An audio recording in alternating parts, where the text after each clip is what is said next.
Our supervision group was a spin-off of an intention to create a sense of community and connection around our work together. The original invitation was we were trying to be maybe narrative already. I'm trying to remember if we had that language. Therapists in a world that was driven by psychodynamic energy. We spawned a couple of reading groups, a practice building group that then was named Making a Life. I don't know if you remember the morphing of that. Yeah, and then from the reading groups, we incorporated people into the collegial supervision group. We met in Oaxaca, but we were living in the same part of the world, so we saw that as a possibility.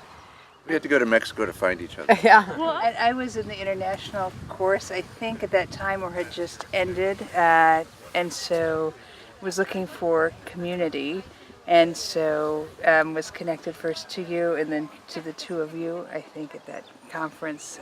I just want to add that before you arrived, Gerry and Jenny were kind of the stalwarts of this kind of fluid, evolving group, and prior to the narrative piece, we were pretty well steeped in reflective practices and kind of systems practices, and so we had developed a format in our group for interviewing the clinician, colleague who was having a dilemma in their work. And I was just so thrilled to begin because I felt I was just thrilled with how true you were all staying to the underlying values and principles of narrative therapy, and in such a nuanced and solid way, and it was just thrilling for me to have that.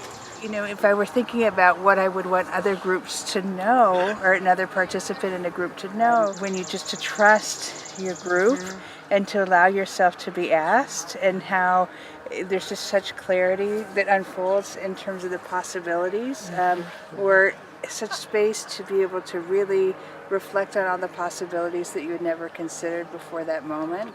One of the things that's remarkable to me about how our supervision group continues to inform my work, even when we're not together, is that if I'm in a moment like I don't know what is going to happen next, and I have a sneaking suspicion I'm in charge of that, I often in the stillness, I can hear the voices, our voices.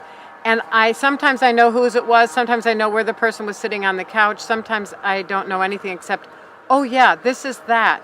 So that it really is the group is with me all the time. And I think it makes a very big difference in the way I feel. Not only, I mean, if something really wonderful happens that's almost too big to hold, you guys hold it with me, even if you're not there. Or if something I don't know what to do, you remind me. And I don't know how many years it takes to get to that, because I can't remember before we had it. But that's a wonderful aspect. One of the things I really value about our supervision group is I work in a different setting in which not all the clinicians, or most of the clinicians, don't really share narrative therapy perspectives on the work that we do. And so, I mean, our supervision group, that 90 minutes a week, is like my favorite. It's like my favorite time of the week, and I feel like I get really filled up, and I get sort of fortified in a way, or energized to continue to try to bring forward these practices that are so dear to my heart, of being respectful of people and their own values and their own vision of well-being and what it is that they're trying to do. I don't think there's been one supervision group where it had nothing to do with my practice, but that didn't resonate or in some way inform my practice. I don't think there's one clinical story and one interview that any one of you has done, or a set of reflections that didn't stimulate and connect with questions and places that I often find myself in. So I feel like I've collected so many of these moments through your clients, through your work, that are with me in mine. I was just remembering the beginning relief of this, and now I almost take it for granted. But going through a supervision group in which you don't flinch at the language someone uses about a client or a condition, what I call name calling, others call diagnosing, but we never, nothing any of you says ever makes me flinch, except maybe about the color scheme you've put together or something. I don't know. Yes. And it's not just language, it's the beliefs behind the language.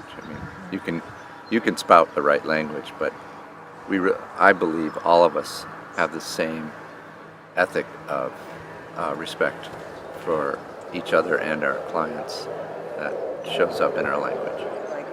One thing I love about coming into the group is that people are always thinking about sexism and racism and homophobia and religious oppression and disability and all of those different kinds of things that are really so shaping of a person's particular experience with any problem. That actually, before I worked narratively, Yes. I feel like, my job Yes. is to get someone to be this state of well, or to fix somebody. Yes. And when finally I realized, no, my job is to find out what do they care about and how do I help them take the next step Right. toward that. Yes. Which is a much easier task. And that's really what our job is.